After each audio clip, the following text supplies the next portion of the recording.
My name is Gloria, and I am 64 years old. As a retired curator of Hillcrest Historical Cemetery, I meticulously preserved sacred grounds and intricate records for over 40 years, honoring the profound legacies of generations past. I invested my personal time, my own funds, and my very soul into maintaining our ancestral land, a sacred trust passed down through my family for more than a century. I believe deeply in historical truth, familial honor, and the unwavering integrity of family bonds that should transcend material concerns. Then my sister-in-law Brenda, a desperate real estate broker, drowning in $200,000 of debt, secretly forged my signature on a power of attorney document. Without my knowledge or consent, she initiated a $1.5 million sale of our ancestral land to developers planning a luxury resort. When I discovered this betrayal, my own brother Mark and my niece Lisa accused me of losing my mind and being unstable.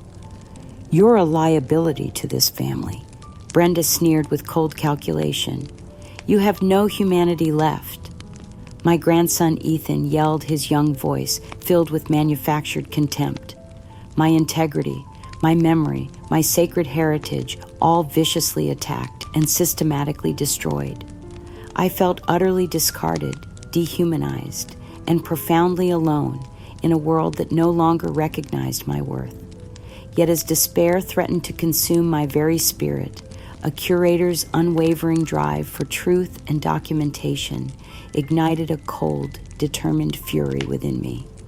What Brenda, Mark, Lisa, Ethan, and their corrupt notary, Mr. Jenkins, didn't know was my secret weapon meticulously kept historical logs of our ancestral land and discreet security cameras in my home office that had captured Brenda manipulating my signature, discussing the forgery with Mr. Jenkins, and openly celebrating their avarice while revealing Mark's own $450,000 personal debt. My retired forensic examiner ally waited patiently in the wings. This time, their insidious fraud wouldn't just unravel. It would expose their shocking cruelty, reclaim my sacred land, and restore my dignity, proving once and for all that truth triumphs over evil. The legal notice arrived on a Tuesday morning that started like any other.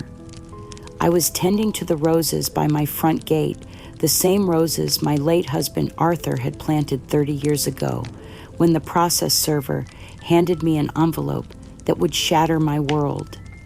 Inside were documents claiming I had granted Brenda full power of attorney over my affairs, including the authority to sell our family's ancestral land. My hand shook as I read the impossible words. The signature looked like mine, but I had no memory of signing any such document. More shocking still was the proposed sale, $1.5 million to Sunset Resorts for a luxury development that would destroy everything my family had protected for generations. I drove immediately to Brenda's house, my heart pounding with a mixture of confusion and growing dread. Surely there had been some terrible mistake. Brenda would explain everything, and we'd sort out this misunderstanding together.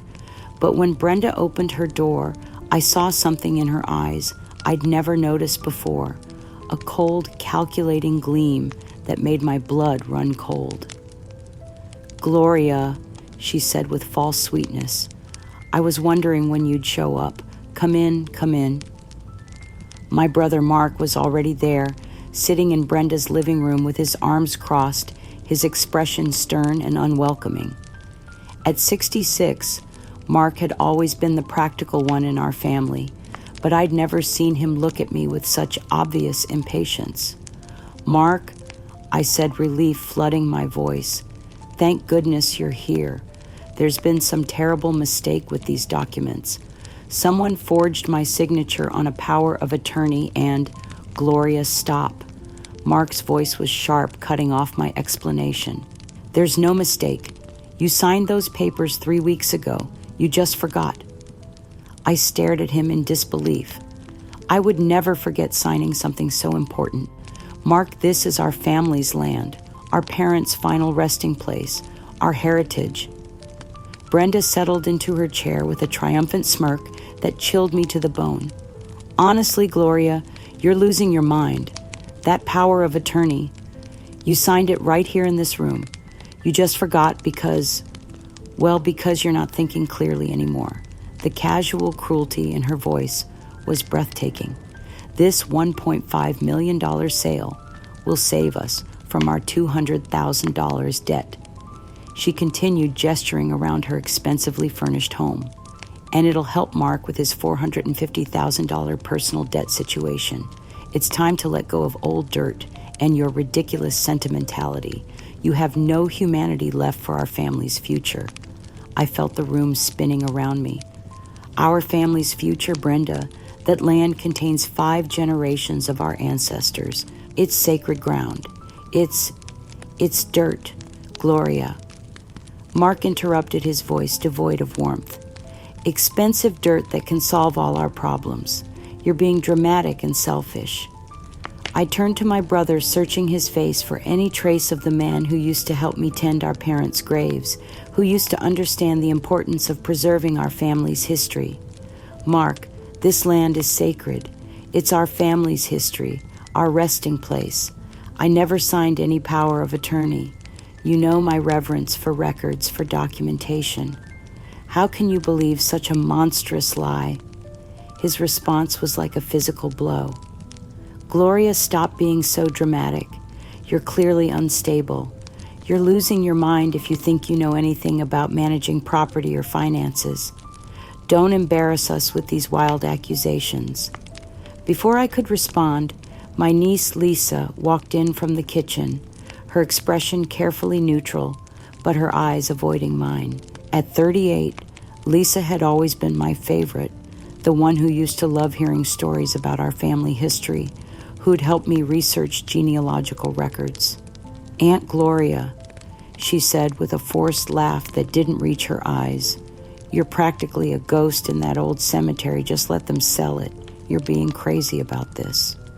The word crazy hit me like a slap. These were the people who should have protected me, should have questioned such an outrageous claim. Instead, they were united against me, treating me like a confused old woman whose opinions no longer mattered. That afternoon, I received a formal letter from Mr. Jenkins, the notary public who had supposedly witnessed my signature. The letter was full of legal jargon and veiled threats warning me against harassment and undermining Brenda's legal authority. He claimed that any further disruptive behavior would result in legal action against me. The speed and coordination of their response told me this wasn't a misunderstanding. It was a carefully planned conspiracy. Over the following days, the humiliation intensified. Brenda and Mark brought real estate developers to the land, openly discussing construction plans for luxury condominiums and a golf course while I stood there protesting. They ignored me completely, talking around me as if I were invisible. We're thinking of a clubhouse right where that old mausoleum is, one developer said, pointing to my great-grandfather's memorial. Perfect, Brenda replied. We'll have all that old stonework removed. It's an eyesore anyway. I tried to intervene to explain the historical significance of what they were planning to destroy, but they literally turned their backs on me. When I raised my voice, Mark grabbed my arm firmly. Gloria, you're making a scene. Either calm down or leave. The developers looked at me with pity and embarrassment, clearly having been told I was a difficult relative with mental issues. I could see it in their eyes. They'd been prepared for this, warned that the elderly aunt might cause problems. Word of my supposed mental decline spread through our small community with devastating speed. At the grocery store, neighbors who'd known me for decades suddenly avoided eye contact. At the post office, conversations stopped when I approached. The librarian where I'd volunteered for years, organizing historical archives, gently suggested I might want to take a break from my volunteer work. Brenda had been busy, I realized. She'd been laying the groundwork for this theft by systematically destroying my reputation, painting me as an unstable old woman clinging to unproductive land out of stubbornness and confusion. The most devastating blow came when I tried to access my bank accounts and discovered they'd been frozen.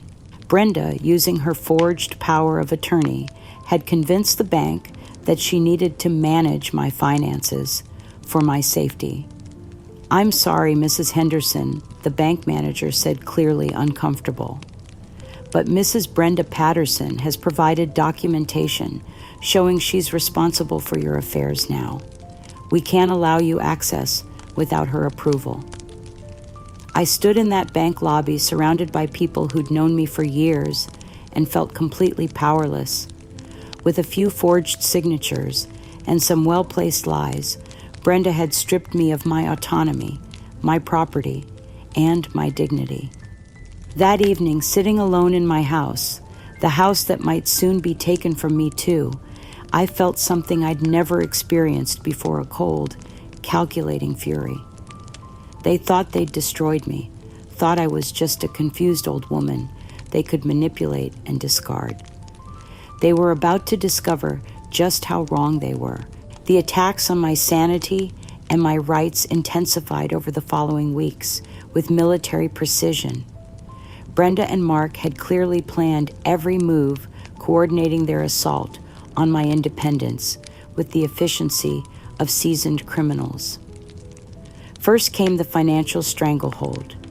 Using the forged power of attorney, Brenda had not only frozen my bank accounts, but had begun transferring my funds to accounts she controlled for my protection. When I tried to challenge this at the bank, I was told that Mrs. Patterson had provided medical documentation suggesting I was cognitively impaired and needed financial supervision. The medical documentation I later discovered came from a single visit to Dr. Miller, a physician I'd never met, who had somehow obtained access to my medical records and had written a report based on concerning behaviors reported by family members. The whole thing was a fabrication, but it carried the weight of medical authority. Brenda's social media posts during this time were particularly cruel in their calculated innocence. She shared photos of Mark at business dinners, talking about his wise new investments and responsible financial planning. The subtext was clear to anyone following our family dynamics. She was using my stolen assets to fund their lifestyle while painting me as the obstacle to their prosperity. So grateful for family members who understand the importance of moving forward instead of clinging to the past. Read one of her posts, accompanied by a photo of the land developers surveying our ancestral property. It was during one of my increasingly desperate visits to Mark's house that I overheard the conversation that shattered any remaining illusions about their motives. I'd arrived unannounced, hoping to catch Mark alone to appeal to whatever brotherly affection might still exist beneath his cold indifference. I let myself in through the back door, something I'd done countless times over the years, and heard Brenda's voice coming from the kitchen. "The old bat is clinging to sentimental junk," she was saying, her voice filled with contempt. "But we'll liquidate it all. Mark's $450,000 debt depends on this sale going through. We can't let her guilt trips and crazy accusations derail everything." Mark's response was even more devastating. "I know. She's always been dramatic, but this is different. She's losing it completely. Maybe it's for the best we can get her into managed care and liquidate everything without her constant interference. The power of attorney makes it all legal," Brenda continued. "Jenkins did good work on that signature. Even if she challenges it, who's going to believe a crazy old woman over medical documentation and legal papers? They were laughing, actually laughing about destroying my life, stealing my heritage, and having me declared incompetent. The chilling clarity hit me like a physical blow. Mark and Brenda weren't merely misled or desperate. They were actively, gleefully stealing my entire life's work, my legacy, and my autonomy. They felt no guilt, no remorse, only satisfaction at their successful manipulation. I slipped out before they discovered me, but their words echoed in my mind for days. This wasn't about financial necessity or family welfare. This was about greed, pure and simple, dressed up in concerns about my mental health. That night, alone in my house with only my memories for company, I found myself reflecting on a painful secret I'd carried for over 20 years, a secret that made Mark's current accusations of my burden and instability unbearably ironic. In 1995, when Mark was 38, he'd suffered what the family had been told was a stress-related breakdown. Only I knew the true story. Mark had attempted suicide, overwhelmed by the pressures of his failing business, and a divorce that had left him emotionally shattered. He'd been hospitalized for severe depression and anxiety, requiring months of intensive psychiatric care. The stigma of mental illness in our small community would have destroyed him professionally and socially, so I'd made a decision that changed the trajectory of my entire life. In 2000, when I was offered the position of director at the National Historical Preservation Society, the culmination of my career, a dream job that would have provided financial security and professional recognition, I turned it down. Instead, I stayed home to care for Mark during his recovery, using over $100,000 of my personal savings to pay for private psychiatric care therapy and medical expenses that weren't covered by insurance. I told everyone he was taking time to explore new business opportunities, while I secretly managed his affairs, rebuilt his credit, and slowly helped him regain his confidence.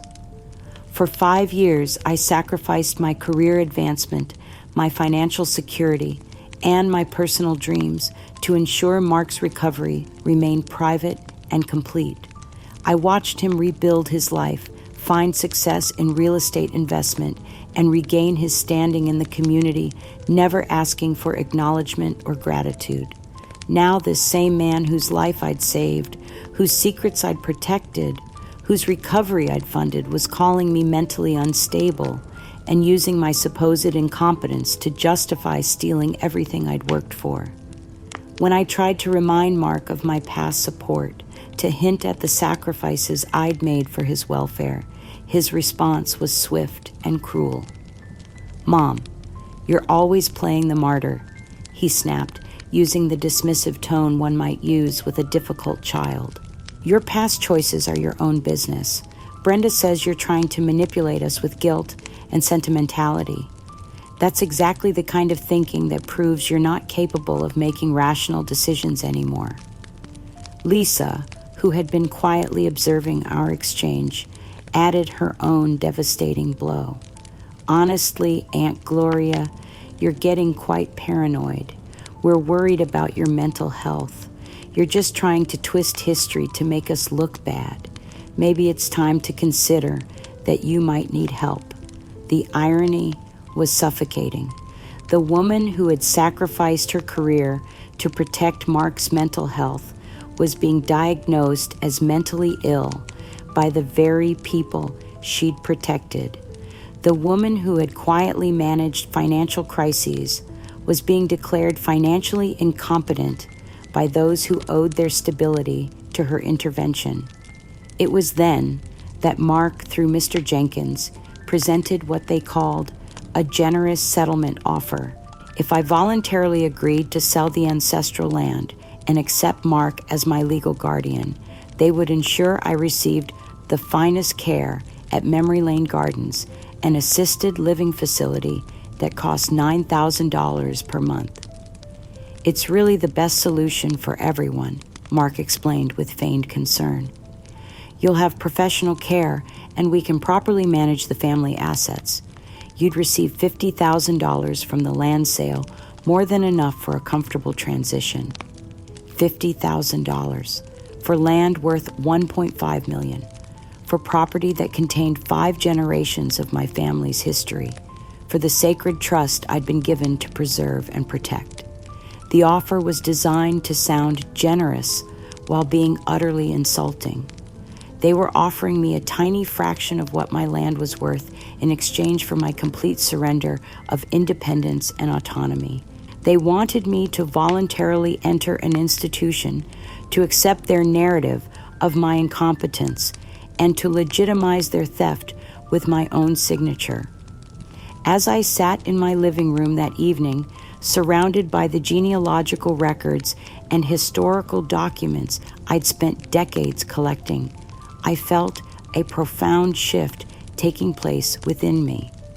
The grief and confusion were still there, but they were being joined by something else, a cold, righteous anger that burned with the intensity of truth itself. They thought they could rewrite history, steal my heritage, and dispose of me like an inconvenient obstacle. They thought my years of quiet sacrifice and family loyalty made me weak, made me someone they could manipulate and discard. They had gravely miscalculated the strength that comes from a lifetime of preserving truth and fighting for what matters. The final assault on my independence came on a Thursday morning in early October, when the leaves on our ancestral land were just beginning to turn gold, the same colors Arthur and I had admired during our walks through the cemetery grounds for so many years. I was in my study, carefully reviewing property deeds and historical surveys when I heard cars pulling into my driveway. Through the window, I saw Mark's sedan, followed by a white van with Memory Lane Gardens written in cheerful blue letters on the side. My blood turned to ice. They weren't just threatening anymore.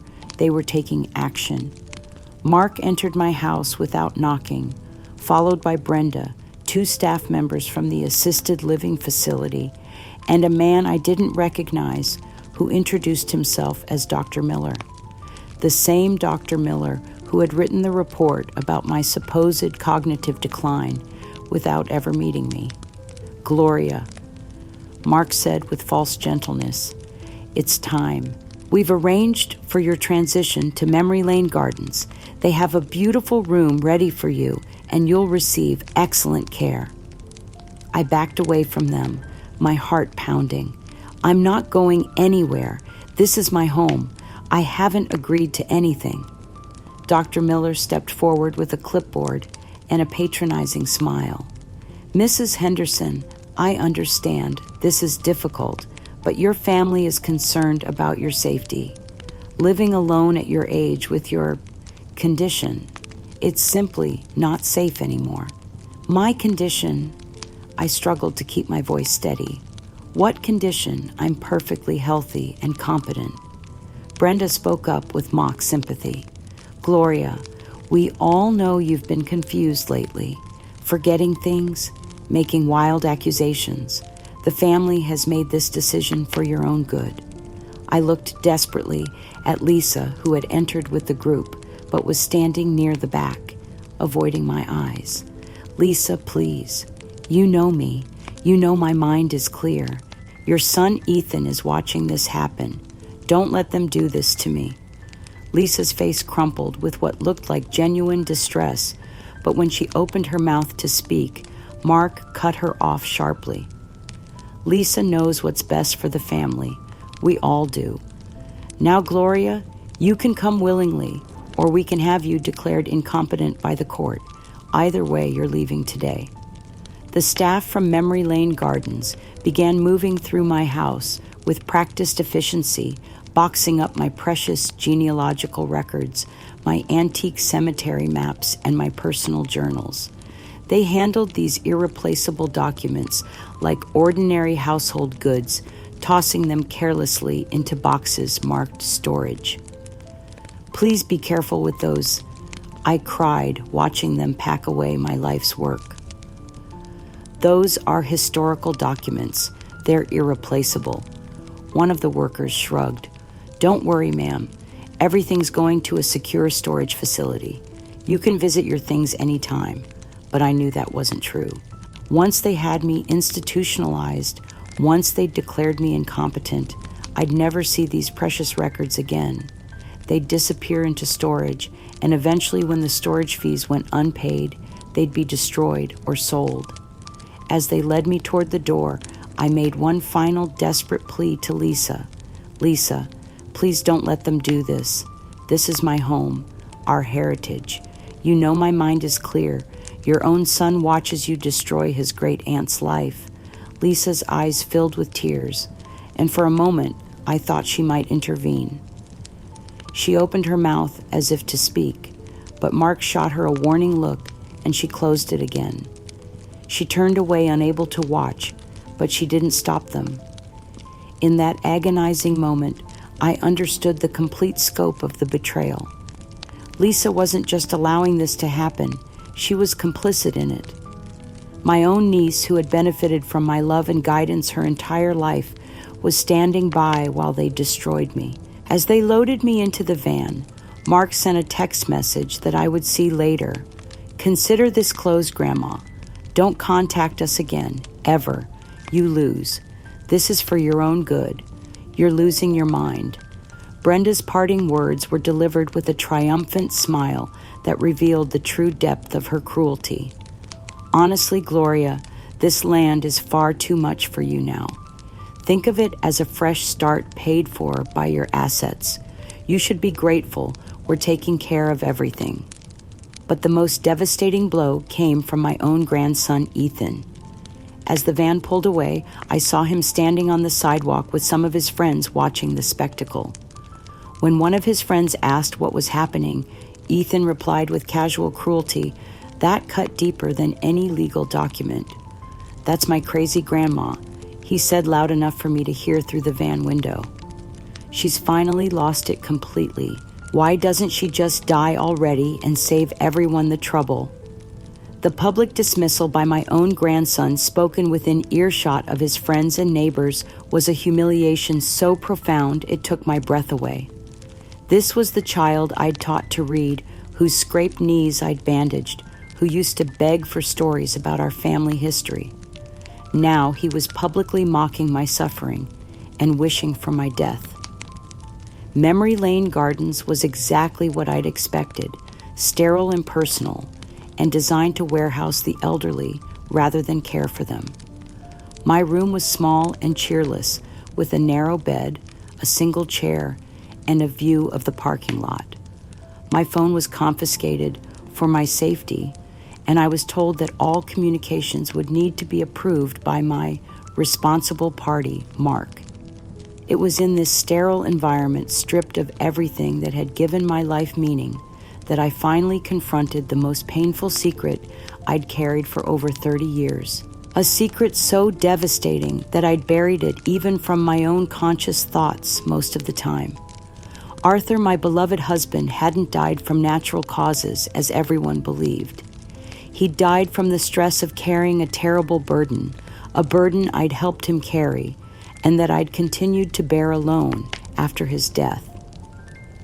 In 1989, while researching property records for his genealogical work, Arthur had discovered something that had shattered his worldview. Our family's ancestral land, the land that Brenda and Mark were now selling to developers, contained a large, historically significant Indigenous burial ground.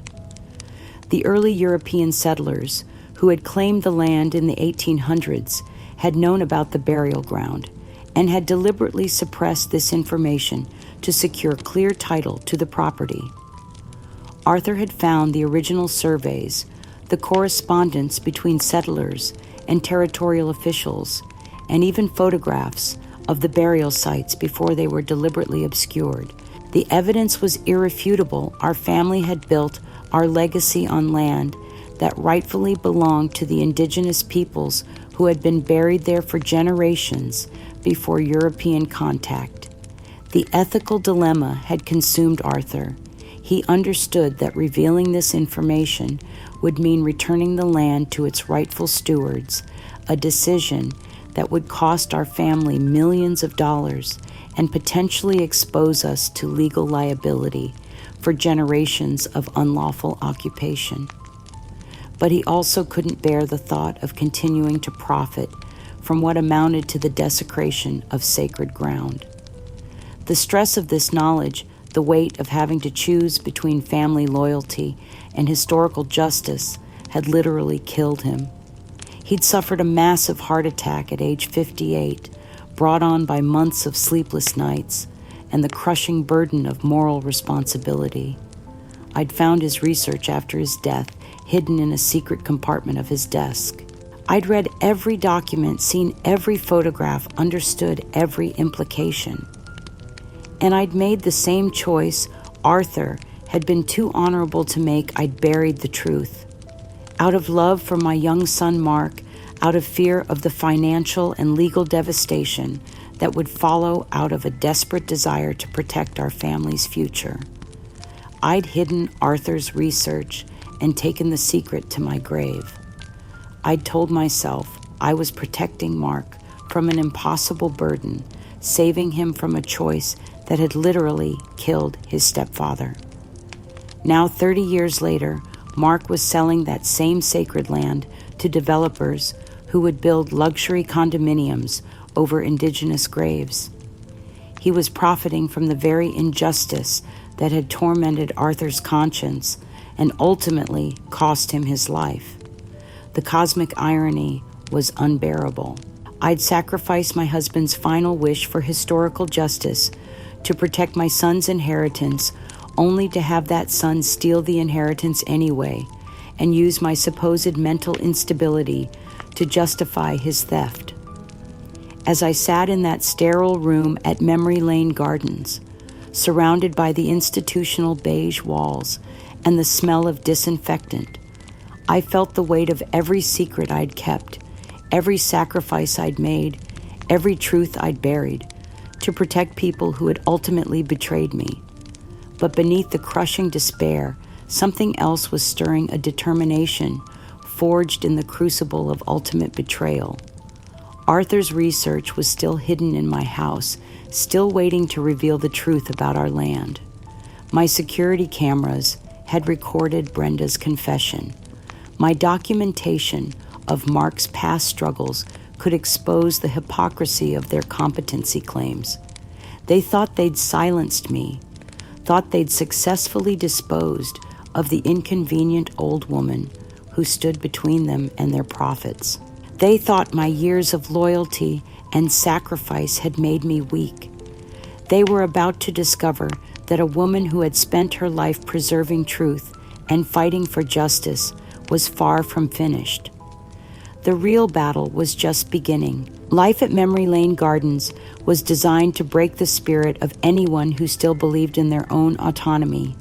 The facility operated under the guise of compassionate care, but I quickly discovered it was actually a sophisticated system of psychological control, made even more insidious by Mark and Brenda's generous donations and Dr. Miller's fabricated reports.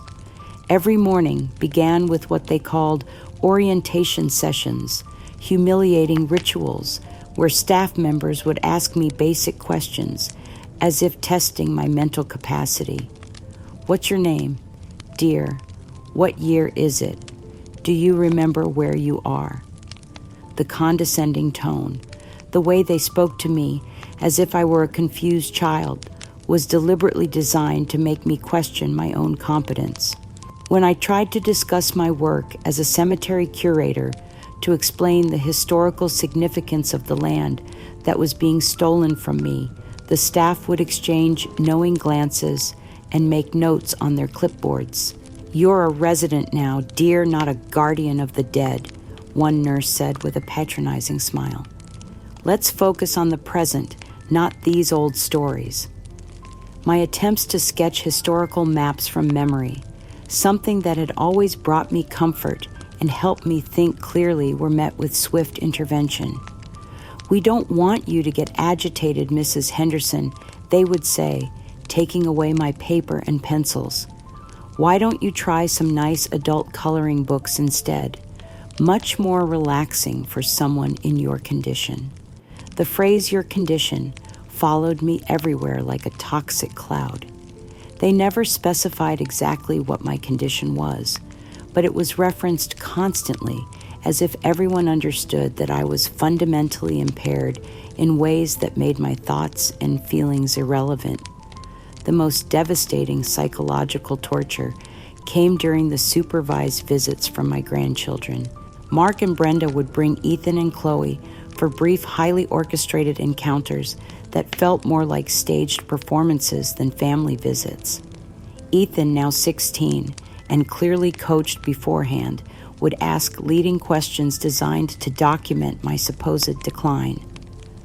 "Grandma, do you remember who I am?" He'd ask, his voice artificially gentle, while Brenda recorded the interaction on her phone. "Do you remember teaching me about the old cemetery?" The questions were crafted to make me sound confused if I tried to correct the false narrative they'd created, or delusional if I mentioned the truth about the forged documents and stolen land. When I tried to appeal to Ethan's memories of our time together, his responses were carefully scripted. "I remember you being different then, Grandma," he'd say sadly. But Mom and Dad explained that sometimes older people get confused about things that happened a long time ago. Chloe's visits were even more heartbreaking. At 14, she seemed genuinely confused by the situation, but she'd been thoroughly programmed with the family's version of events. She would bring me comfort items, large print puzzle books, soft blankets, stuffed animals, things appropriate for someone with severe cognitive impairment. During one particularly cruel visit, Ethan showed me photographs on his phone. "Look, Grandma," he said, swiping through images of bulldozers and construction equipment on our ancestral land. "Dad's making the old place beautiful. See the sign, Sunset Resort Development coming soon. Dad says you don't need to worry about that old land anymore." The visual assault of seeing our sacred burial ground being prepared for destruction presented by my own grandson as a positive development was almost more than I could bear. I felt my heart physically ache as I watched him scroll through pictures of the desecration, his face bright with excitement about the progress his father was making. The public celebration of this destruction reached its crescendo when Brenda announced the sale on social media with triumphant fanfare. Her posts showed before and after renderings, the before photos, depicting our sacred land as cluttered and underutilized, while the after images showed gleaming resort buildings and manicured golf courses.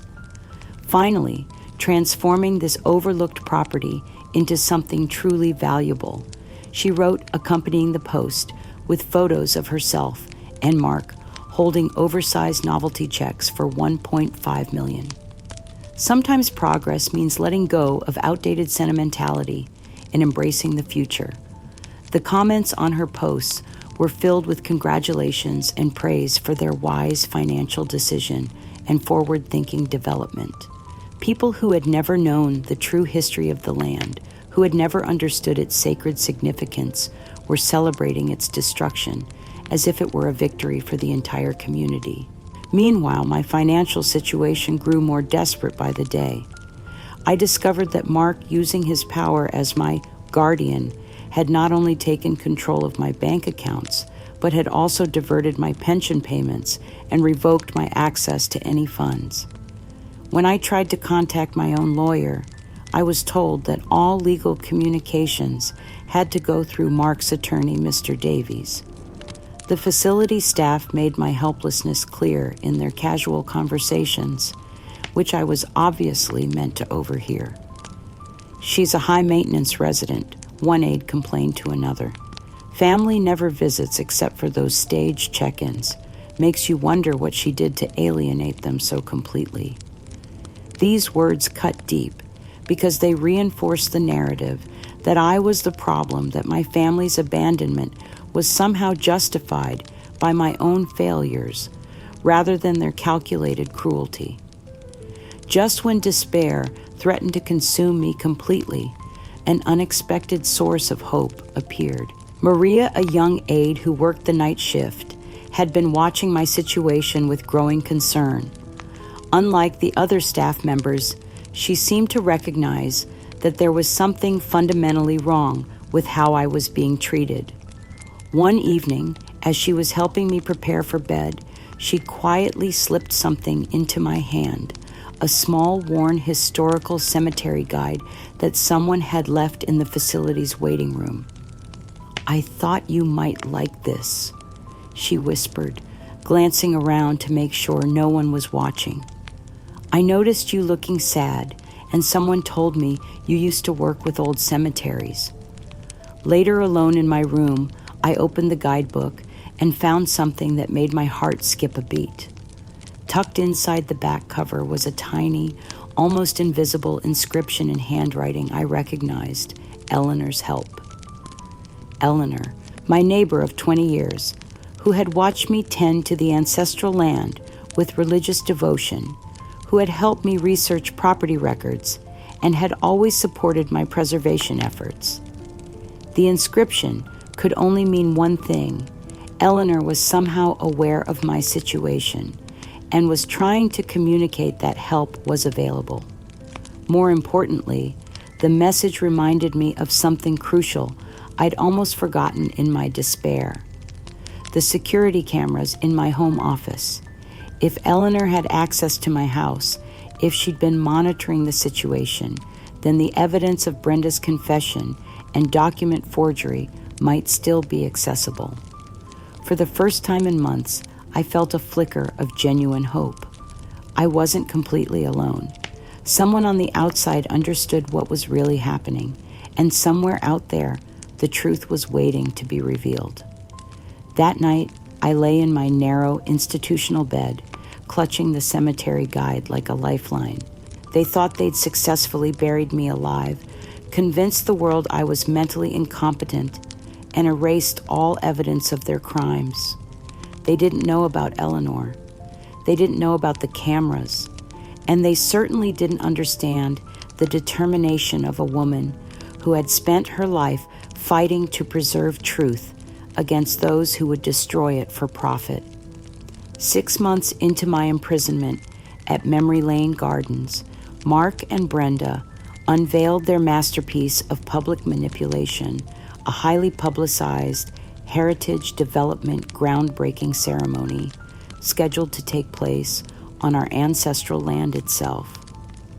The irony of calling it a heritage ceremony while they systematically destroyed centuries of actual heritage was breathtaking in its audacity. The event was planned with the precision of a political campaign. Local dignitaries were invited, including the mayor, city council members, and representatives from the Chamber of Commerce. Regional media outlets received press releases touting the development as a model of responsible progress and honoring the past while building the future. Mark positioned himself as the keynote speaker, and I learned from overheard conversations that he'd spent weeks preparing a presentation that would establish him and Brenda as visionary leaders in sustainable development.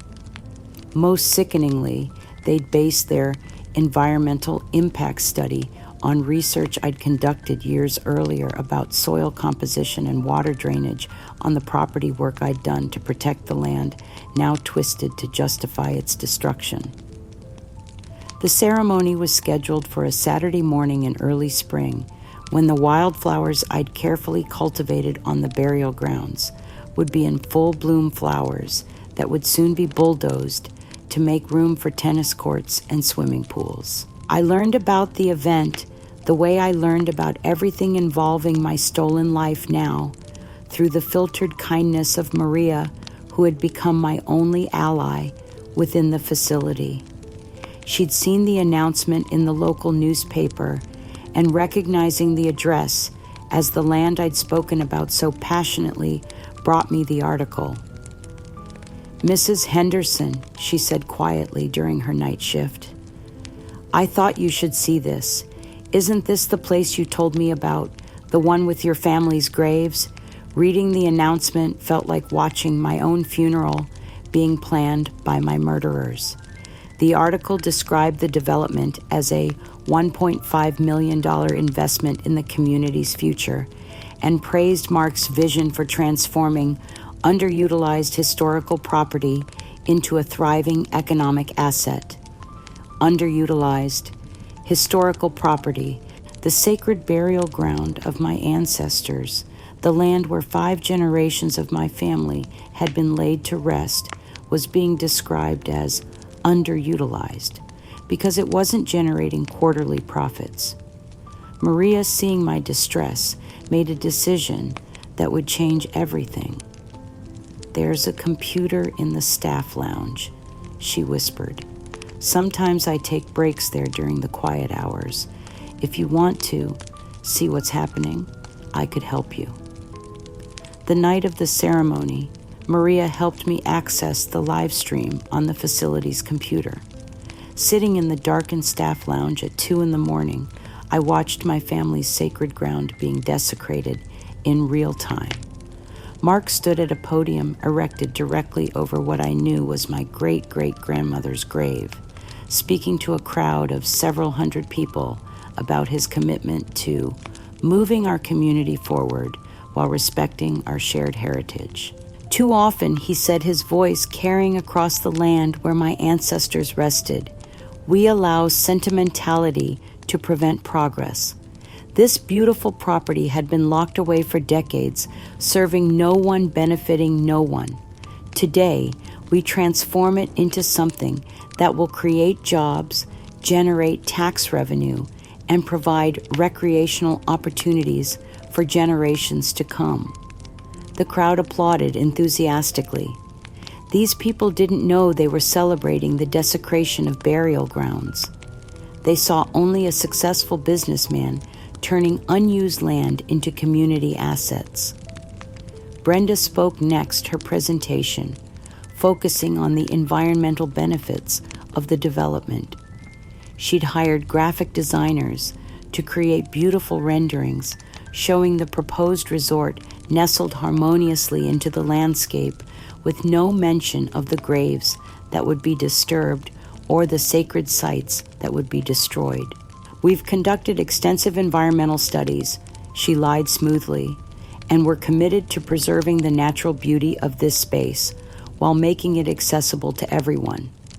Sometimes the greatest act of preservation is knowing when to adapt and evolve." Preservation. She was using the language of my life's work to justify its destruction. The woman who had forged my signature, stolen my inheritance, and had me declared incompetent was now presenting herself as an environmental steward. But the most devastating moment came when they played a pre-recorded video message from my grandchildren. Ethan, now 16, and looking heartbreakingly like Arthur at that age, spoke directly to the camera with practiced sincerity. "I'm proud of my dad for having the courage to make hard decisions," he said, standing in front of what I recognized as my favorite meditation spot beneath the old oak tree. Sometimes honoring the past means being willing to let go of old ways and embrace new possibilities. Grandma used to talk about this land all the time, but she was always thinking about dusty old traditions. Dad is thinking about the future, my future, and the future of our whole community. The words were clearly scripted, but Ethan delivered them with conviction.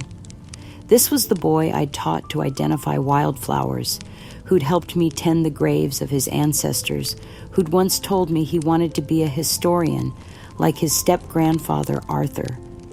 Now he was publicly rejecting everything I'd tried to teach him about reverence memory and the sacred obligation to protect what cannot be replaced. Chloe's contribution was shorter, but equally painful. The 14-year-old appeared in what was clearly a professionally produced segment, giggling as she pointed to old photographs of headstones and monuments. "Grandma used to visit these all the time," she said with manufactured enthusiasm. "So creepy. We prefer shiny new buildings and fun activities. This resort is going to be amazing." The casual dismissal of our family's sacred sites as creepy, the reduction of centuries of history to obstacles standing in the way of fun activities, felt like watching my own heart being ripped out and displayed for public entertainment.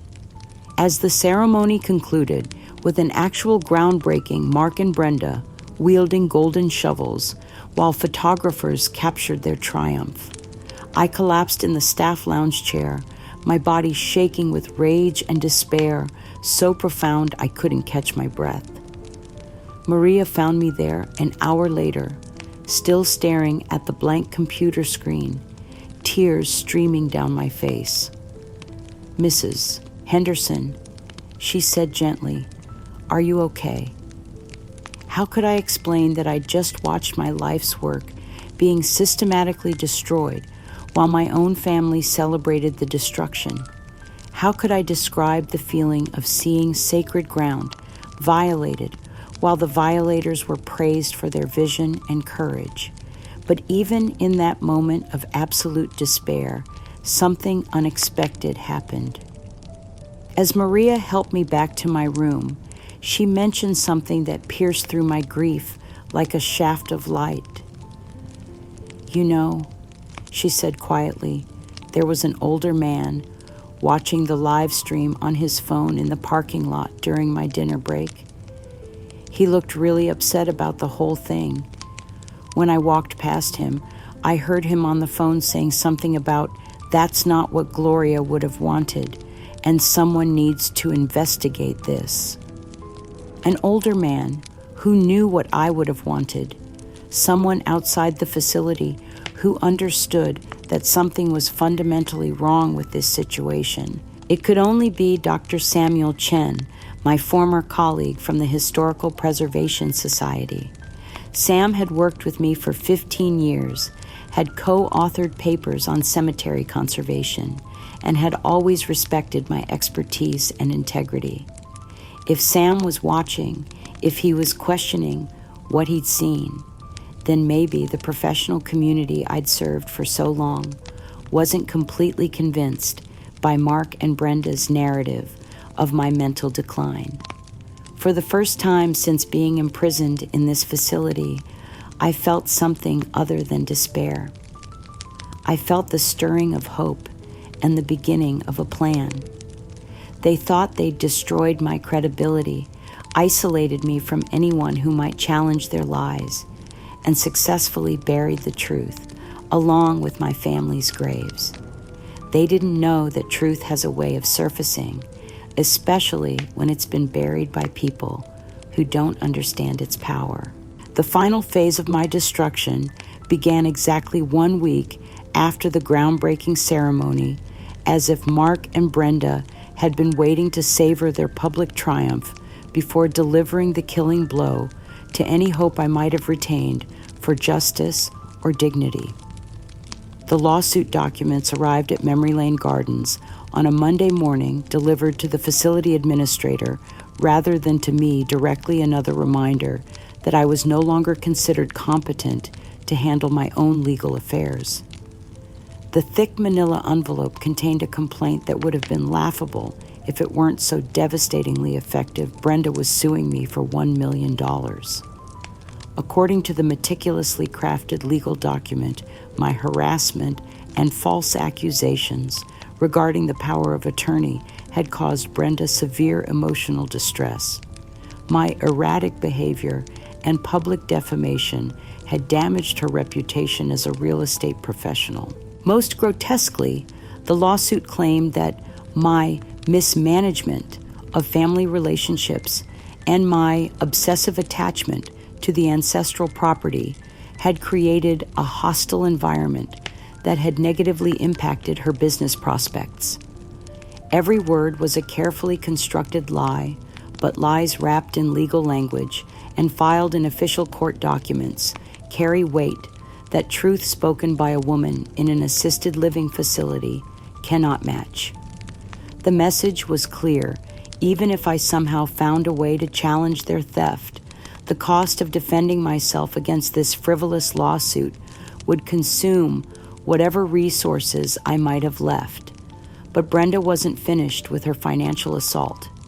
Using Mr. Jenkins's connections and her network of corrupt professionals, she simultaneously launched attacks on every remaining source of income or support I might have had. She contacted the administration of the Historical Cemetery Association, where I'd been a respected member for over 30 years, and filed formal complaints about my professional conduct. Using Dr. Miller's fabricated reports as evidence, she claimed that my cognitive decline had been developing for years, calling into question the validity of all my previous work. We have serious concerns about Mrs. Henderson's mental competence, her letter to the association stated.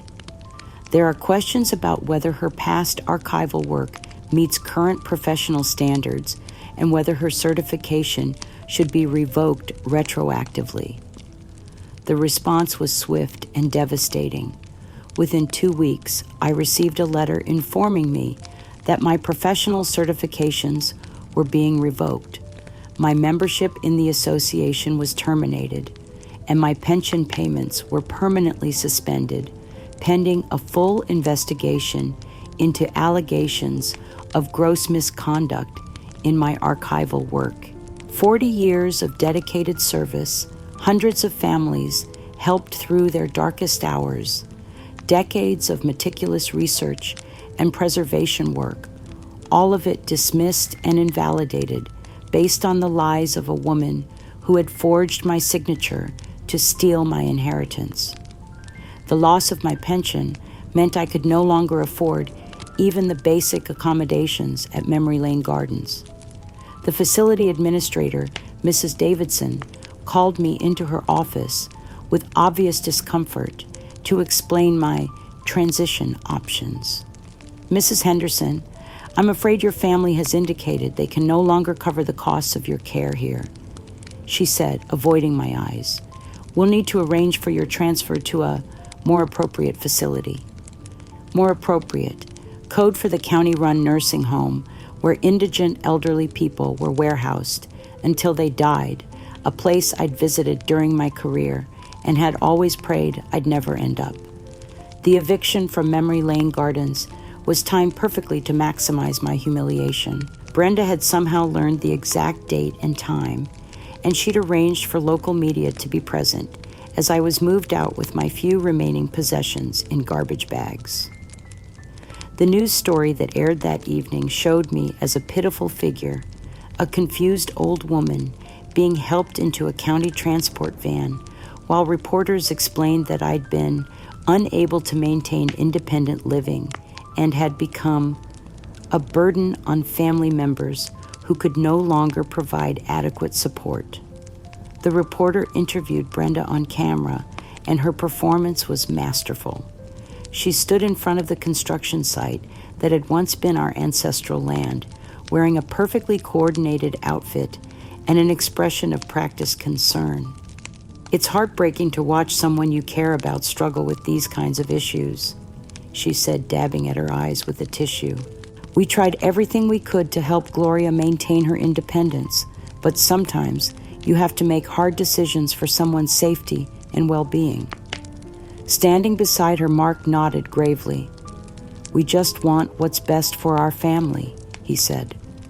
Sometimes that means accepting difficult realities about aging and mental health.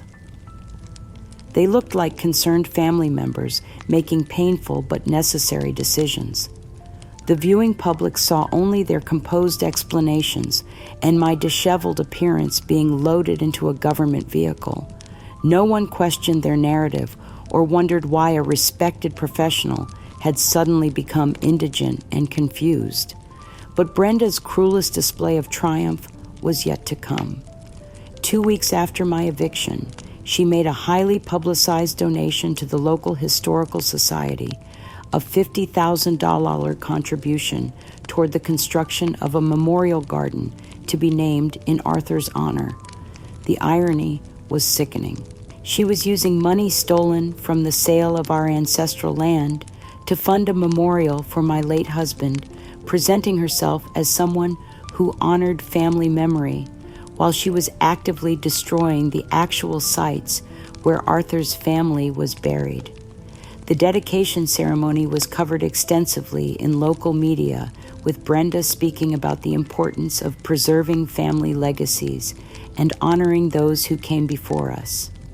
She stood beside an artist's rendering of the proposed memorial garden, explaining how it would serve as a place for quiet reflection and remembrance. Arthur was a man who deeply valued family history, she told the gathered crowd. This memorial will ensure that his commitment to preserving the past continues to inspire future generations. The memorial garden would be located in the town square, miles away from where Arthur's actual family members were buried, the graves that were being bulldozed to make room for tennis courts and swimming pools. But the public didn't know that. They saw only a generous widow honoring her late brother-in-law's memory with a substantial financial contribution. The stress of losing everything: my home, my income, my professional reputation, my family relationships, while watching my tormentors be praised for their supposed generosity, proved too much for my 64-year-old body to handle. The heart attack came while I was sitting in the day room of the county nursing facility watching the local news coverage of Brenda's memorial garden dedication. One moment, I was listening to her speak about Arthur's legacy of service and remembrance, and the next, I was on the floor, my vision going dark as nurses rushed to help. I woke up in the cardiac intensive care unit, connected to machines that monitored every beat of my damaged heart. The cardiologist, a kind woman named Dr. Rodriguez, explained that I'd suffered a massive heart attack brought on by severe stress and that my survival had been uncertain for several days. "You're lucky to be alive," she said gently.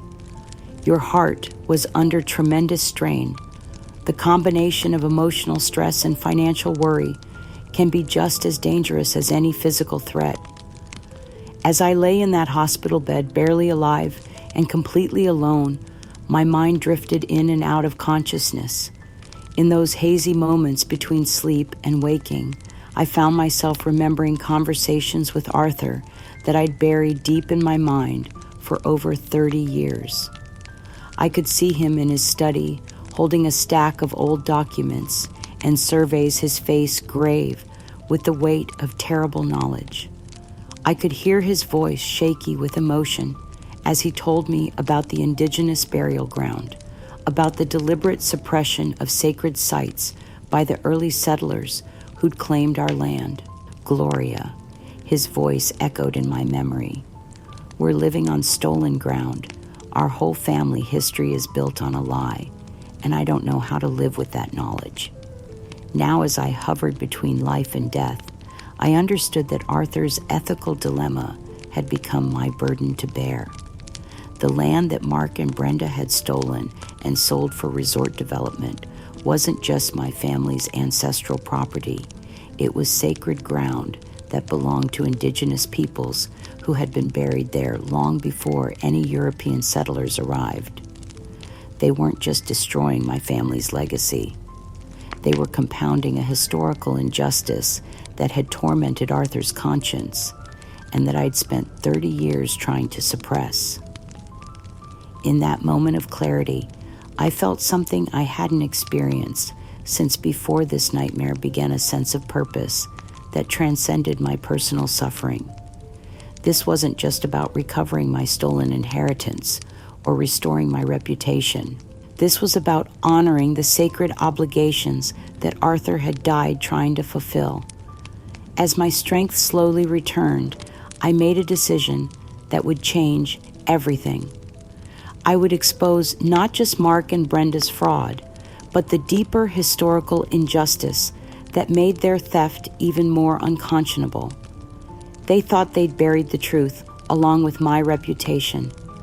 They were about to discover that some truths are too powerful to stay buried. My recovery from the heart attack was slow and painful, but it was also clarifying in ways I hadn't expected. Lying in that hospital bed with nothing but time to think and remember, I felt the fragmented pieces of my life reassembling into a coherent picture of systematic betrayal and deliberate destruction. Dr. Rodriguez had been honest about my prognosis. The stress-induced heart attack had damaged my heart significantly, and while I might recover enough to live independently again, I would never be the same physically robust woman I'd once been. But what she didn't understand was that my physical weakness was being matched by a growing mental strength and clarity of purpose. It was during my second week in the cardiac unit that I made the decision to record what might be my final testimony. With the help of a compassionate nurse named Jennifer, who had been horrified by my story and had witnessed the complete absence of family visits during my hospitalization, I managed to create a video message using her personal tablet. The recording was raw and unfiltered. Sitting propped up in my hospital bed, still connected to heart monitors, I spoke directly to the camera with the authority of someone who had nothing left to lose and everything important to say. My name is Gloria Henderson, and I may not have much time left to tell the truth about what has been done to me and to the sacred land that my family has protected for generations. I began my voice steady despite my physical weakness. I played the audio recordings I'd made during those first devastating confrontations with Brenda and Mark, conversations I'd secretly recorded on my phone when I'd sensed something was terribly wrong.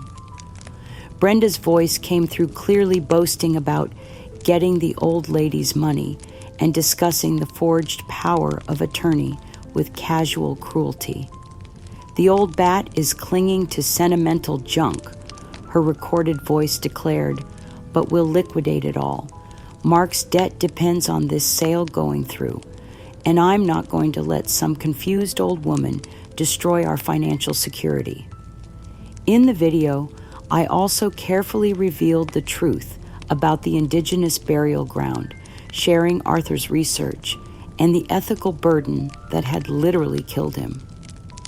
My husband discovered that our ancestral land contains sacred burial sites that were deliberately hidden by early settlers, I explained.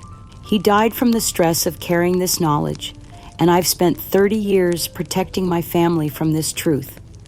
Now my own family is not only stealing this land, but selling it to developers who will desecrate graves that are far older and more sacred than our own. The recording was devastating in its quiet authority.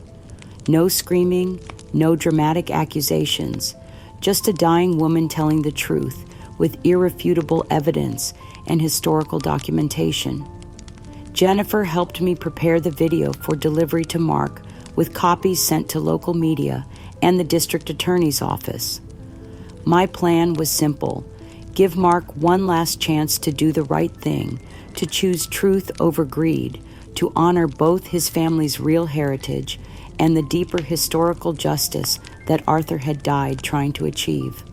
But I had underestimated Brenda's paranoia and her network of corrupted allies throughout the community, through methods I would later discover involved bribing hospital staff and monitoring my communications. Brenda intercepted my video message before it could reach Mark or any legitimate authorities. The same network that had helped her forge documents and declare me incompetent now gave her advance warning of my attempt to expose the truth. What Brenda did next revealed the true depth of her cunning and her complete lack of moral boundaries.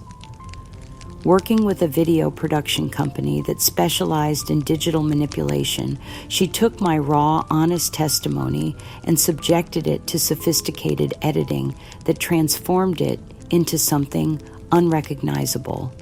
She altered the audio to make my voice sound more tremulous and confused, inserted long pauses that suggested confusion or mental instability, and spliced together sentences to create statements I'd never made.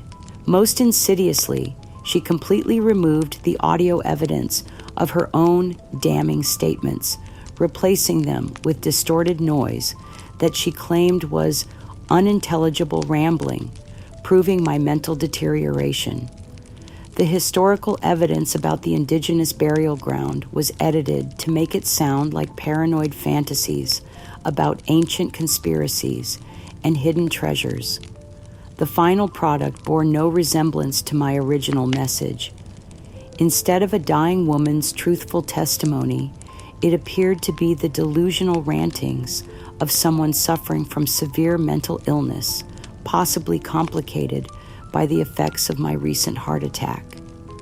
Brenda then sold this fabricated video to National Insider, a tabloid television show that specialized in sensationalizing family dramas and exploiting human tragedy for entertainment value. She presented herself as a concerned sister-in-law trying to help a deeply disturbed relative who was harassing the family with increasingly bizarre accusations. The segment aired on a Thursday evening during prime time, reaching millions of viewers across the country. The host introduced it with breathless sensationalism that made my suffering into entertainment. Tonight, an exclusive investigation into a family torn apart by mental illness greed and a dying woman's desperate attempt to destroy her own relatives' lives with wild conspiracy theories and false accusations. The doctored video was presented as definitive evidence of my deteriorating mental state and my cruel attempts to defame a deceased man's reputation. Expert commentary from a psychiatrist who had never met me analyzed my paranoid tendencies and grandiose delusions about historical conspiracies. But the cruelest blow came when Mark and Lisa appeared for a live interview immediately following the segment. Dressed in somber clothing and looking every inch the grieving family members, they spoke with practiced emotion about my tragic decline and their heartbreak at watching me slip away from reality. It's devastating to see someone you love become so consumed by paranoia and anger. Mark said, his voice catching with what seemed like genuine emotion.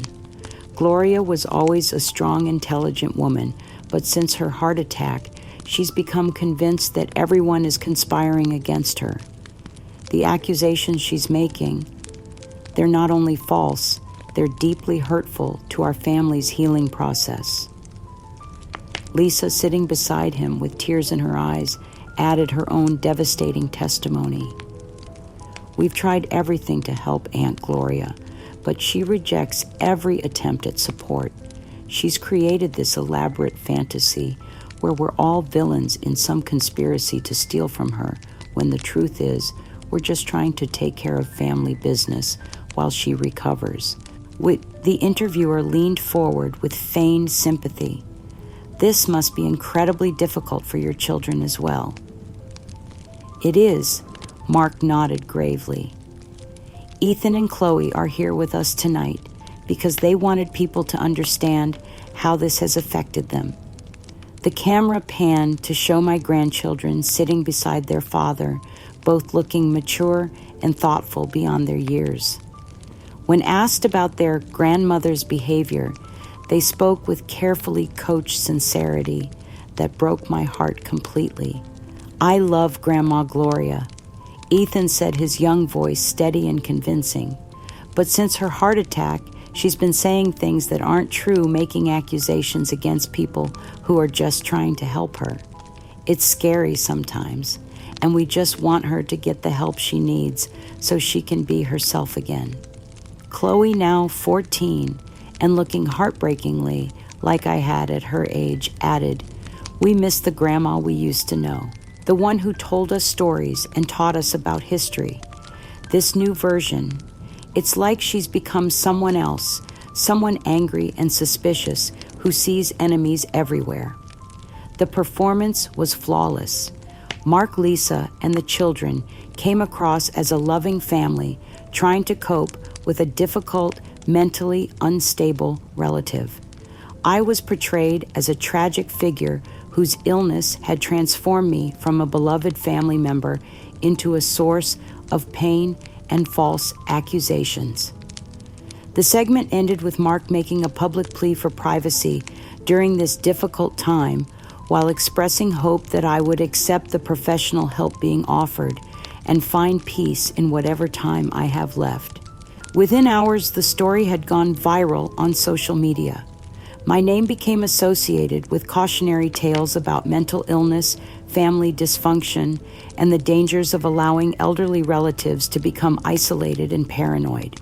Comment sections filled with armchair diagnoses and expressions of sympathy for my poor family who were dealing with such a difficult situation. The complete character assassination was so thorough, so professionally executed, that even I might have believed it if I hadn't been living the truth. Watching myself portrayed as a delusional, paranoid woman making false accusations against loving family members was like watching my own funeral while still being alive to witness it. But even in that moment of utter defeat, when it seemed that truth itself had been murdered and buried along with my reputation, I held onto one crucial fact. Somewhere out there, the unedited version of my video still existed. The real evidence of Brenda's fraud, Mark's complicity, and the historical injustice they were perpetuating was still waiting to be found. And there were people, Dr.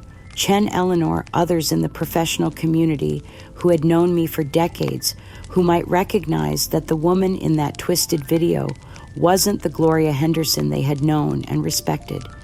They thought they had silenced me forever, turned my own voice into a weapon against me, and convinced the world that I was everything they claimed I was. They were about to discover that truth has allies they never suspected, and that some fights are too important to abandon, even when defeat seems certain.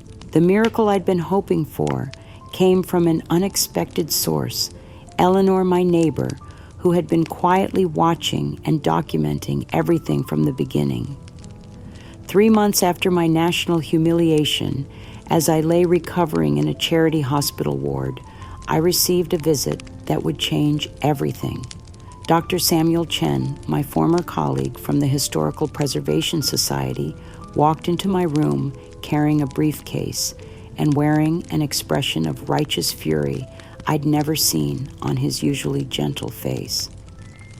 "Gloria," he said, taking my hand, "I've been investigating your situation for months. What they've done to you is not just criminal. It's an abomination against everything we've dedicated our lives to protecting." Sam explained that Eleanor had contacted him immediately after my forced eviction from Memory Lane Gardens. She'd had keys to my house for years. I'd given them to her for emergencies, and she'd been monitoring the security system I'd installed in my home office. Everything had been recorded: Brenda's signature forgery, her discussions with Mr. Jenkins about manufacturing documents, her conversations with Mark about getting rid of the old lady, and their detailed planning of my systematic destruction. But more than that, Sam had used his connections in the academic and legal communities to assemble a formidable team. A retired federal prosecutor who specialized in elder abuse cases had taken on my case pro bono after seeing the manipulated video and recognizing the sophisticated nature of the fraud. A forensic document examiner had volunteered to analyze the forged power of attorney. Most importantly, they'd secured funding for the legal battle through a charitable foundation that supported elderly victims of family fraud. "We're going to war, Gloria," Sam said quietly, "and we're going to win. The federal lawsuit we filed was comprehensive and devastating. Brenda and Mark were charged with elder abuse, criminal fraud, conspiracy forgery, and defamation. The charges carried serious prison time and massive financial penalties. More importantly, the case attracted global attention, partly because of the viral video that had destroyed my reputation, and partly because it represented a perfect example of how sophisticated family fraud had become in the digital age. The trial began on a cold February morning, with media trucks lined up outside the federal courthouse and crowds of spectators hoping to witness what the press had dubbed the case of the stolen legacy. I sat in the front row, wearing the navy blue dress I'd worn to my wedding with Arthur decades ago, my hands folded, my heart steady for the first time in years. Brenda and Mark entered with their legal team, still projecting confidence despite the mounting evidence against them. They'd hired expensive attorneys who'd built their defense around my supposed mental instability and their clients' good faith efforts to care for a difficult relative. That confidence lasted exactly until my legal team began presenting the audio and video evidence from my home security system. The courtroom fell silent as the first recording played Brenda's voice, clear and unmistakable, discussing the forged power of attorney with Mr. Jenkins. "The signature looks perfect," her recorded voice declared. "Even she won't be able to prove she didn't sign it, especially once we get her declared incompetent." Mr. Jenkins's response was equally damning. "The medical documentation from Dr. Miller will support the competency claim. Once that's established, you'll have complete control over her assets." But it was the recording of Brenda and Mark together that truly shattered their facade. The audio captured them in my own living room, discussing their plans with chilling callousness. "She's getting suspicious," Mark's voice said clearly. "Maybe we should just wait for her to, pass naturally." Brenda's laugh was audible throughout the courtroom. "That could take years, and we need the money now. If we can get her into that facility, isolated from anyone who might support her, she'll either break completely or just die already. Either way, problem solved." The raw greed and chilling callousness were laid bare before the court and the world. These weren't family members making difficult decisions about an elderly relative's care. These were predators systematically destroying a vulnerable woman for financial gain. The video evidence was even more devastating. The hidden cameras had captured Brenda actually forging my signature, practicing the movements while looking at samples of my handwriting. They'd recorded her coaching Ethan and Chloe on what to say during their supervised visits, telling them to act sad and confused when talking about their poor grandmother. "Remember," Brenda's voice instructed the children, "she's not the same person you used to know. She's sick now, and sick people sometimes say things that aren't true. Just be patient with her and try to look sorry for her." Most shocking of all was a recording from the night before my forced institutionalization, where Mark and Brenda discussed their final strategy. "Once she's locked up," Brenda said with satisfaction, "we can liquidate everything. The land sale will clear both our debts, and there won't be anyone left to question our decisions." Mark's response revealed the depth of his transformation from the brother I'd once loved. "I almost feel sorry for her," he said, "but she brought this on herself by being so stubborn about that worthless dirt." When Mark was called to testify, the transformation was shocking and immediate. The confident, grieving family member who had charmed television audiences was gone. Faced with his own recorded words, his own documented cruelty, and the irrefutable evidence of his participation in my destruction, Mark simply collapsed. He began stammering, then weeping, then shaking uncontrollably on the witness stand. When the prosecutor asked him to explain his statement about waiting for me to pass naturally, Mark's composure shattered completely. I didn't mean it like that, he sobbed, his voice breaking. Brenda said she convinced me that Gloria was getting dangerous, that she might hurt herself or someone else. I was scared, confused. I thought we were protecting her. The prosecutor pressed harder. Mr. Henderson, in this recording, you and Mrs. Patterson discussed profits from the land sale, clearing your personal debts of over $450,000. How was that protecting your sister?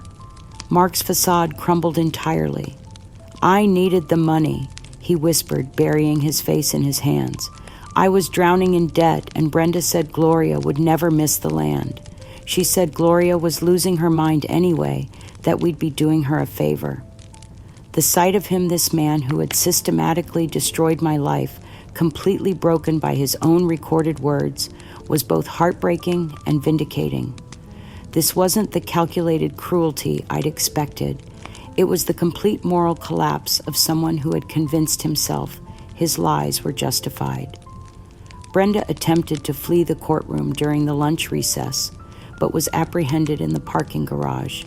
Her arrest was broadcast live, showing her screaming about conspiracy theories and unfair treatment, completing the destruction of the composed, concerned family member she'd pretended to be. Mr. Jenkins, their corrupt notary, was arrested the same day and immediately disbarred. The conspiracy they'd built had collapsed entirely under the weight of their own recorded words. Lisa sat in the back of the courtroom throughout the trial, tears streaming down her face as she heard the truth about her complicity in my destruction. When the final recording played, Brenda discussing how they'd coach her to act concerned about my mental health, Lisa buried her face in her hands and sobbed openly. When the judge read the verdict finding Brenda and Mark guilty on all charges, the courtroom erupted in applause, but I felt only a quiet, profound relief. The truth had finally been heard. My voice had been restored, and Arthur's sacred trust both for our family's land and for the deeper historical justice it represented could finally be honored. Justice had taken 3 years to arrive, but it had arrived completely and publicly. The whole world now knew who the real villains were in this story. The court's verdict was as comprehensive as it was decisive. Judge Patricia Harrison, a distinguished woman who had clearly been moved by the evidence and the scope of the conspiracy, delivered the sentencing with gravity befitting the magnitude of the crimes. Brenda received 12 years in federal prison for elder abuse fraud, conspiracy, and orchestrating the defamation campaign that had destroyed my reputation nationally. The judge noted that her sophisticated manipulation of evidence and her coordination of my systematic destruction represented elder abuse in its most calculating and cruel form. Mark received 7 years for his role in the conspiracy, though the judge acknowledged his psychological breakdown and evident remorse as mitigating factors. While Mr. Henderson's actions were inexcusable, Judge Harrison stated, the court recognizes that he was manipulated by a more sophisticated criminal mind. Mr. Jenkins received 5 years and permanent disbarment for his role in document forgery and conspiracy. Dr. Miller, who had written false medical reports, lost his license and received 3 years in prison. Most importantly, I was awarded complete restitution, the full $1.5 million value of the ancestral land, plus an additional $500,000 in punitive damages for emotional distress and all legal fees. The court also issued an order halting all development on the land pending a full archaeological survey of the Indigenous burial sites. But the financial restoration, while crucial, meant less to me than Judge Harrison's formal statement vindicating my character. Mrs. Henderson, she said, looking directly at me from the bench, you have endured a campaign of cruelty and deception that represents family betrayal, in its most devastating form. Your decades of service as a cemetery curator, your unwavering integrity, and your dedication to preserving both family heritage and historical truth have been callously exploited by individuals who should have protected and honored you. She paused, her voice growing stronger. This court formally recognizes that you are the victim of a calculated conspiracy designed to steal not only your inheritance, but your dignity, your sanity, and your very identity. Let this case serve as a warning that our legal system will not tolerate the abuse of elders or the desecration of sacred grounds for financial gain. Those words delivered in open court, recorded for posterity broadcast, globally restored, something I thought was lost forever, my good name and my sense of self-worth. In the weeks following, the sentencing letters began arriving from across the country. Hundreds of them from families who had experienced similar betrayals, from colleagues in historical preservation, from strangers who had followed the case and wanted to express their support. Each one was a balm to wounds I'd carried for so long. The most painful correspondence came from prison. Mark's first letter arrived 6 weeks after his sentencing, written in shaky handwriting that betrayed his psychological state. Dear Gloria, it began, I know I have no right to ask for your forgiveness, and I understand if you never want to see or hear from me again, but I need you to know that I'm in therapy, trying to understand how I became someone capable of such cruelty to the person who raised me, who sacrificed so much for my happiness. The letter continued for several pages, a raw outpouring of remorse and self-examination. He wrote about the therapy sessions in prison, about slowly recognizing how Brenda had manipulated his financial desperation and his long-buried resentments. Most painfully, he acknowledged the scope of what I'd sacrificed for him over the years. I remember now what you did when I was struggling in my 30s, he wrote. How you gave up your career advancement to help me, how you used your savings to pay for my treatment, how you protected my reputation when I couldn't protect myself. You saved my life then, and I repaid you by trying to destroy yours. I don't know how to live with that knowledge. Brenda's correspondence was very different. Her letters were angry, defensive rants that blamed everyone but herself, me, for being stubborn, Mark, for being weak, the justice system, for being biased against successful women. Even in prison, she remained convinced that she'd been the victim of an elaborate conspiracy. Reading her letters, I felt not anger, but a profound sadness. Brenda had destroyed herself as thoroughly as she'd tried to destroy me. And unlike Mark, she seemed incapable of recognizing her own responsibility. The most meaningful reconciliation came with Lisa. 3 months after the trial ended, she appeared at my temporary apartment, her face swollen from crying, carrying a bouquet of wildflowers she'd picked from the ancestral land. Aunt Gloria, she said, her voice breaking, I don't know how to begin to apologize for what I allowed to happen to you. I was a coward. I was afraid of confronting Mark and Brenda, afraid of disrupting my own life, and I let them destroy you while I stood by and watched. Our conversation lasted hours. Lisa spoke about the guilt that had consumed her since the trial, about how she'd been gradually manipulated into believing Brenda's version of events, about her shame at allowing her children to be used as weapons against me. I kept telling myself I was being neutral, staying out of family drama, she said through tears. But there was no neutral position when elderly abuse was happening. My silence was complicity, and I'll have to live with that forever.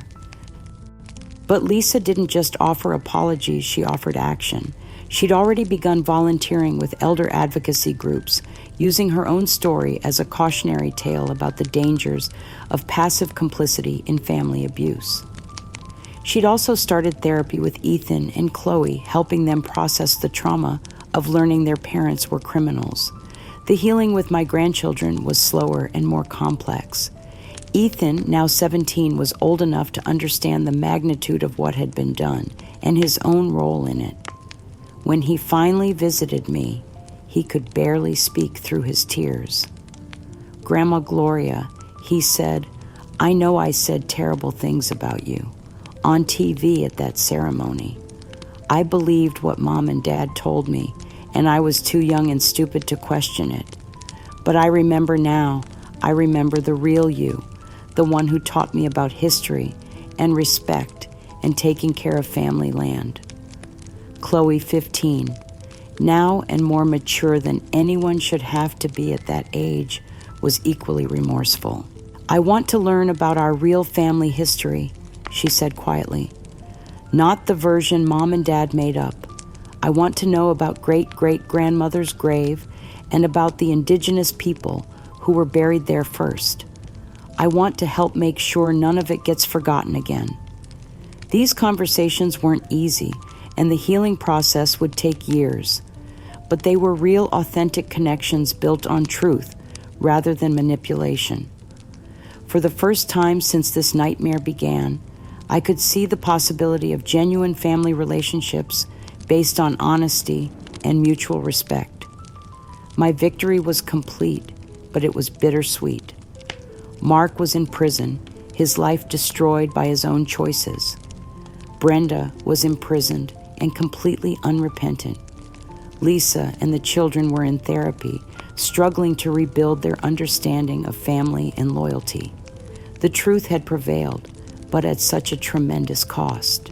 As I stood on the ancestral land for the first time in 3 years, looking at the construction equipment that would soon be removed and the sacred sites that would soon be properly protected, I felt not triumph, but a profound sadness for all the pain that could have been avoided if greed hadn't overwhelmed love.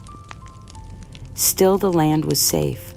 The truth had been told, and for the first time in years, I could breathe freely, knowing that justice had been served and that Arthur's legacy, both our family's heritage and the deeper historical truth he died trying to protect, would finally be honored. 2 years after the trial ended, I stood in the morning light on our ancestral land, watching the sunrise paint the restored burial grounds in shades of gold and amber. The wildflowers had returned, growing wild and beautiful over the sacred sites that developers had planned to destroy. The oak tree where Arthur and I used to sit together had been carefully preserved, and beneath it a small memorial now honored both our family's heritage and the Indigenous peoples who had been buried here long before our arrival. The land was mine again, but more importantly, it was protected in perpetuity. Working with Indigenous tribal leaders and the State Historical Preservation Office, I'd established a conservation trust that would ensure these sacred grounds could never again be threatened by development. The archaeological survey had confirmed Arthur's research. This was indeed a significant burial site containing remains that were hundreds of years old. My house had been meticulously restored with the restitution money, but it felt different now, not like a shrine to loss, but like a sanctuary of truth and remembrance.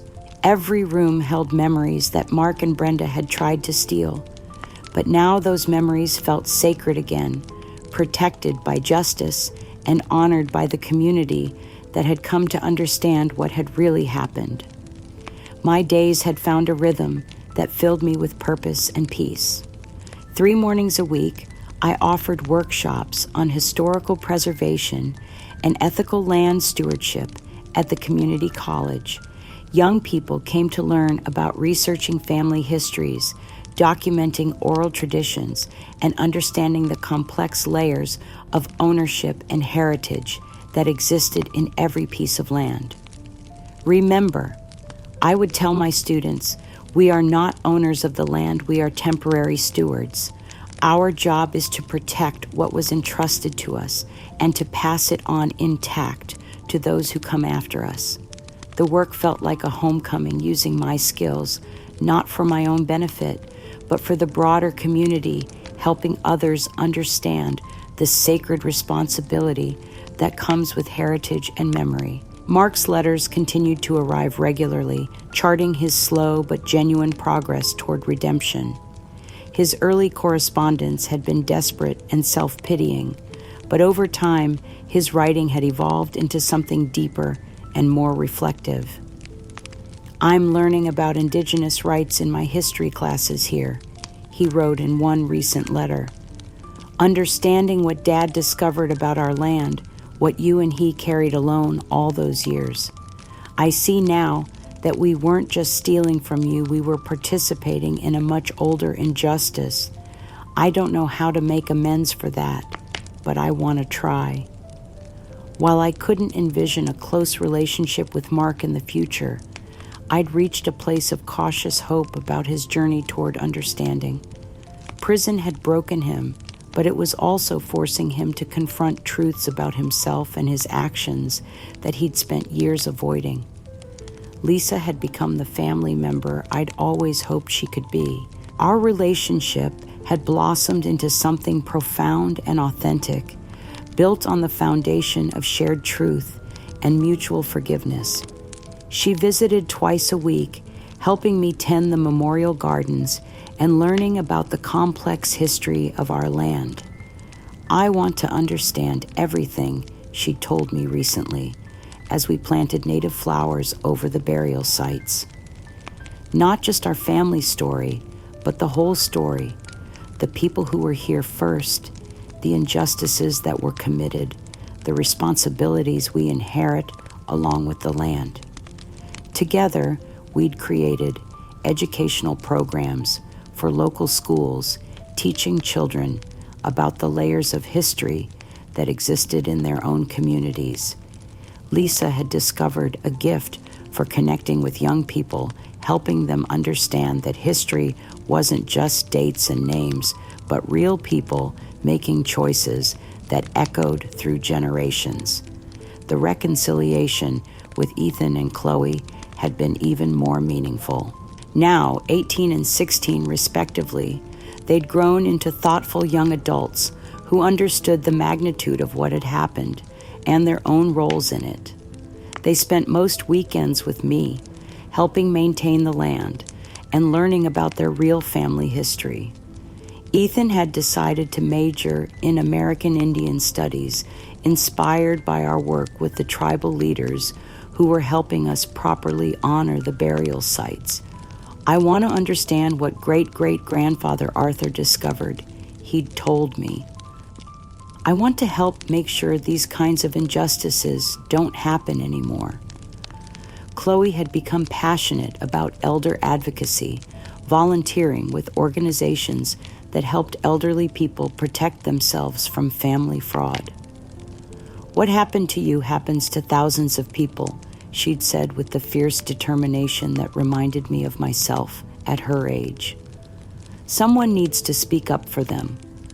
Brenda remained unrepentant and isolated in prison, serving her sentence in bitter silence. Her letters had stopped coming months ago, and according to Lisa, she'd cut off contact with everyone, choosing to nurse her grievances alone rather than confront her own responsibility. I felt sorry for her, but I'd learned that some people choose their own prisons long before the law puts them there. Brenda had constructed a world where she was always the victim, where her actions were always justified, where everyone else was responsible for her choices. Even prison couldn't break through that self-imposed isolation. My transformation into a national advocate for elder rights and sacred land preservation had given new meaning to my life in ways I'd never expected. The memoir I'd written, Sacred Ground, A Fight for Family Heritage and Truth, had become a bestseller and helped countless families recognize the warning signs of elder abuse and financial exploitation. Speaking engagements took me across the country, where I met survivors who'd found strength in my story and family members who'd learned to prioritize love and justice over inheritance and convenience. Young people especially responded to the message that heritage comes with responsibility, that preserving truth sometimes requires tremendous courage. The local community that had once shunned me now embraced me as a symbol of resilience and integrity. The mayor had proclaimed the anniversary of my vindication as Elder Justice Day, dedicated to recognizing the contributions of older Americans and protecting them from exploitation. The Historical Preservation Society had grown from a small volunteer group into a thriving organization that protected sacred sites throughout the region. But the most profound transformation was internal. The woman who had once defined herself through service to family members who didn't value her sacrifice had learned to value her own worth independent of others' recognition. The woman who had kept devastating secrets to protect people who ultimately betrayed her had found the courage to speak truth, no matter how painful. Standing on Arthur's land on this peaceful morning, I felt his presence, not as a ghost haunting my memories, but as a warm assurance that love transcends betrayal, that truth ultimately prevails, and that a life lived with integrity leaves ripples that touch generations. I was 67 now, with silver hair and laugh lines that spoke of joy rediscovered. My house was filled with laughter again, Lisa's family, my recovered grandchildren, the young people I mentored through my foundation. My calendar was full of meaningful work, cherished relationships, and quiet moments of gratitude. Mark and Brenda had tried to steal my identity, my inheritance, and my legacy. Instead, they'd given me something I'd never expected the chance to discover who I truly was when everything else was stripped away. They'd revealed a strength I didn't know I possessed, and a purpose I'd never imagined. The woman who had once hidden painful truths to protect ungrateful family members had become someone who spoke difficult truths to heal the world. The widow who had nearly died of heartbreak had learned that the heart's capacity for love and forgiveness is infinite, but that boundaries and self-respect are equally sacred. I was no longer just Arthur's widow, or Mark's sister, or a victim of family fraud. I was Gloria Henderson, advocate, survivor, mentor, keeper of sacred ground. I was a woman who had faced the worst humanity could offer and had chosen to respond with grace, wisdom, and an unshakable commitment to truth and justice. In losing everything, I had found myself. In fighting for justice, I had discovered purpose. In choosing forgiveness over bitterness, I had found peace. This was not the life I had planned, but it was the life I was meant to live.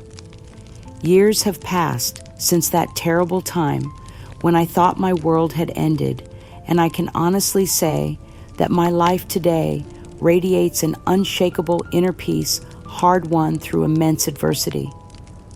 My ancestral land, once threatened with destruction and desecration, is now a sanctuary of vibrant life and sacred remembrance, frequently visited by Lisa and my grandchildren, our bonds rebuilt on honesty, respect, and deep affection.